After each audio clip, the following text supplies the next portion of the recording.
ஆந்திர போலீசாரால் 20 தமிழர்கள் என்கவுண்டர் செய்யப்பட்ட விவகாரம் குறித்து தாமாக முன்வந்து விசாரணை நடத்த உச்சநீதிமன்றம் மறுப்பு தெரிவித்துள்ளது. எனினும் இந்த விவகாரத்தில் உரிய மனு தாக்கல் செய்தால் நடவடிக்கை எடுக்கப்படும் என்று உச்சநீதிமன்றம் கூறியுள்ளது. செம்மரம் கடத்தியதாக ஆந்திர போலீசாரால் தமிழர்கள் 20 பேர் சுட்டுக் கொல்லப்பட்ட விவகாரம் மனித உரிமை ஆர்வலர்களை கொந்தளிக்க செய்துள்ளது.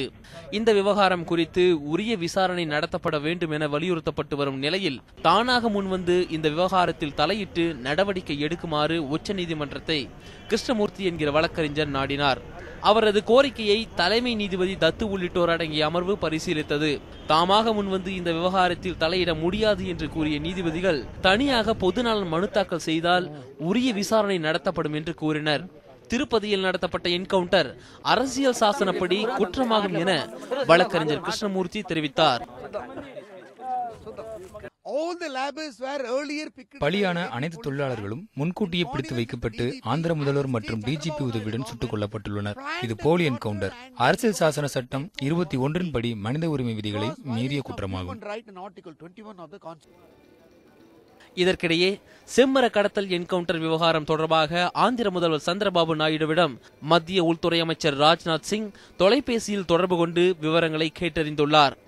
ஆந்திர அரசின் அறிக்கை தாக்கல் செய்யப்பட்டதும் உரிய நடவடிக்கை எடுக்கப்படும் என ராஜ்நாத் சிங் கூறினார். ஆந்திர அரசின் அறிக்கை வந்த பிறகே அடுத்த கட்ட நடவடிக்கை குறித்து கூற முடியும். இது மாநில அரசு சம்பந்தப்பட்ட விவகாரம். ஆந்திர அரசு இந்த சம்பவம் தொடர்பாக தேவையான அனைத்து நடவடிக்கைகளையும் மேற்கொள்ள வேண்டும்.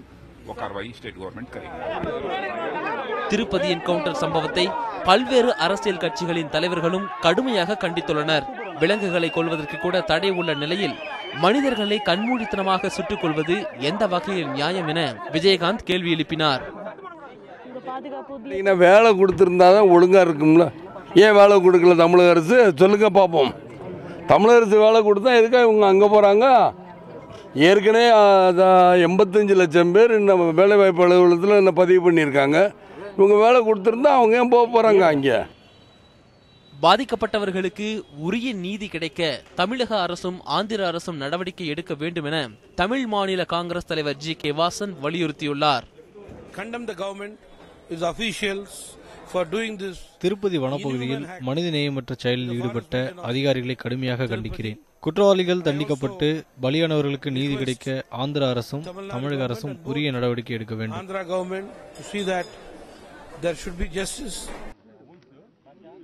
இதேபோல் பல்வேறு அரசியல் கட்சி தலைவர்களும் திருப்பதி மலையில் ஆந்திர போலீசார் நடத்திய துப்பாக்கிச் சூட்டிற்கு கடும் கண்டனம் தெரிவித்துள்ளனர். செய்திப்பிரிவு நியூஸ் 7 தமிழ், சென்னை.